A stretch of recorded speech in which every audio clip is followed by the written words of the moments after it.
dernier quart d'heure de Smart Bourse. Chaque soir, c'est le quart d'heure thématique. Et ce soir, nous allons dresser le grand palmarès des thématiques 2024 avec l'aide de Galilée Asset Management et de son président Ronnie Michali qui est à mes côtés en plateau. Bonsoir Ronnie. Bonsoir Grégoire. Merci beaucoup d'être là. On se voit quasiment tous les mois pour décrypter les grandes thématiques avec les outils développés en propre, en interne par Galilée Asset Management, le codex des thématiques notamment. Et donc, début janvier, l'idée est de faire le grand palmarès des thématiques 2024 sur la base de vos outils d'analyse. Qu'est-ce qu'il en ressort, Ronnie ? Absolument. Alors déjà, meilleurs vœux Grégoire. Tous mes meilleurs vœux également. Un premier constat sur la gestion thématique. Elle a connu dans l'absolu une bonne année. Si on fait la moyenne équipondérée des 25 thématiques qu'on regarde, on est à plus 11,3%. Mais attention, c'est quand même en recul par rapport au MSCI World qui lui fait 17%. Ah ouais. Il n'y a que 10 thématiques sur les 25 qu'on regarde qui surperforment le MSCI World cette année. À mi-parcours, c'était 5 thématiques sur 25.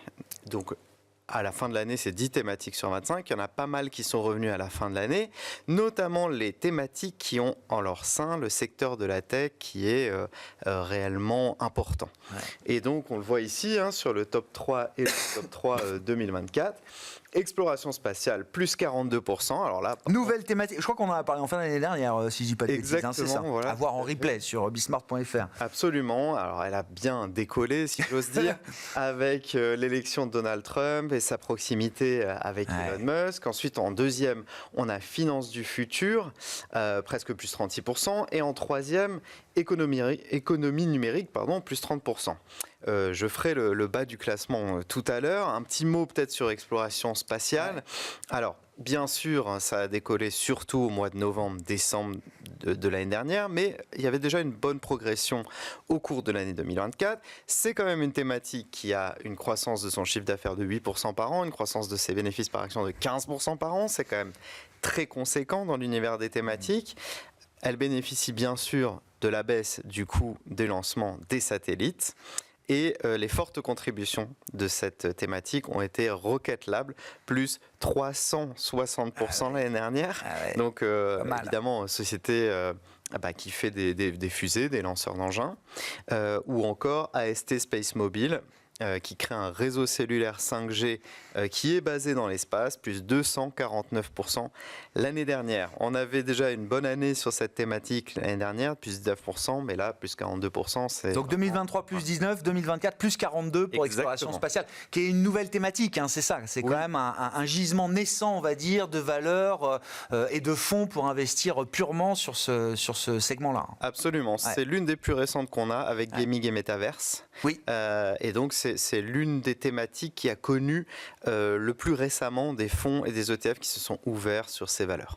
Bon, très bien. Voilà, ensuite, finance du futur, une thématique qui a profité bien sûr de l'attrait pour les crypto-monnaies, le halving du Bitcoin en début d'année, mais surtout le marché des fintech de l'InsurTech, parce que c'est aussi, il n'y a pas que de la blockchain dans cette thématique, qui profite bien sûr de l'attractivité du fait de la réduction des coûts opérationnels que les fintech engendrent, la réduction des intermédiaires aussi, l'élimination des opérations manuelles que ça engendre. Évidemment, tout ça, ça fait progresser la thématique. Les fortes contributions dans cette thématique depuis en 2024, c'est Coinbase, plus 40%. Bien sûr.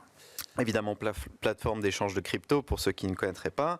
Il y a Robinhood en brokerage, plus 192%. Et tout simplement, beaucoup plus connu, PayPal, quand même plus 39% l'année dernière.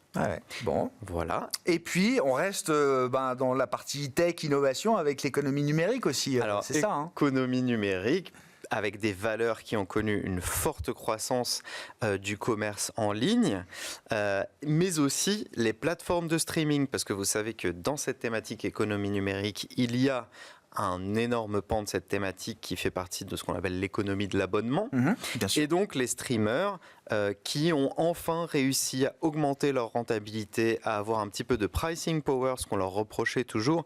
Et donc, on a un Netflix, par exemple, plus 85% l'année dernière, ou encore un Spotify, plus 140%. Ah, effectivement, des belles performances pour des valeurs de points importants. Vous citiez Netflix, et on est sur une valeur quand même à plusieurs centaines de milliards de capitalisation boursière aujourd'hui. Voilà donc pour les 3 meilleures thématiques de 2024.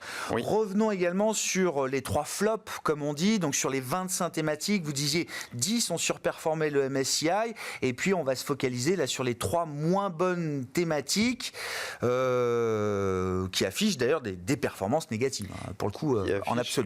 Tout à fait. Alors, qui affiche des performances négatives. Donc, j'ai même apporté un graphique avec la volatilité pour qu'on puisse regarder dans quelle mesure de risque. Alors, c'est évidemment le même. Alors, c'était celui juste avant. C'est le graphique avec les performances donc, que vous avez vu. Et j'ai rajouté, colonne 2, la volatilité. Intéressant. Et donc, on voit que mobilité du futur, la mauvaise performance, on va dire, même si elle est légèrement négative, elle s'est réalisée dans une volatilité qui est quand même très importante. C'est pas le cas de défi alimentaire, qui est une thématique plutôt défensive, mais j'y reviendrai. Et énergie propre, bon, ça c'est un peu catastrophique depuis 2020. Hein, c'est important, non mais juste un mot. Oui. Pourquoi c'est important de croiser la performance avec la volatilité? Parce que c'est vrai qu'on gère aussi par les risques. Et la volatilité, c'est parfois quelque chose de difficile à supporter, même dans une thématique qui peut avoir des performances financières positives. Ah mais absolument, donc, quand on fait un portefeuille, vous savez, c'est comme un ratio important. Un sélectionneur d'équipe de foot, hein, il faut des attaquants et il faut des défenseurs. Et il faut des thématiques plutôt défensives qui protègent le portefeuille lorsque ça bouge beaucoup, et il faut des attaquants qui font de la perf évidemment lorsque qui marquent des buts. Donc on peut dire finalement que énergie propre également, avec moins 22% year to date, tout ça c'est fait dans une volatilité quand même assez importante. Donc pour revenir en détail, on va dire, sur mobilité du futur, hein, si on regarde un peu dans le rétroviseur, si je puis dire, pour cette thématique, on a quand même une bonne année 2023, plus 23% en 2023. Donc c'est à la différence de défis alimentaires et de énergie propre qui ont également des mauvaises performances l'année dernière, mobilité du futur, elle a une bonne performance l'année dernière. Mais cette année... L'année 2023. Voilà, voilà, exactement. Parce que l'année dernière, c'est... Tout à fait. Mais elle a connu, bien sûr, des difficultés du secteur automobile.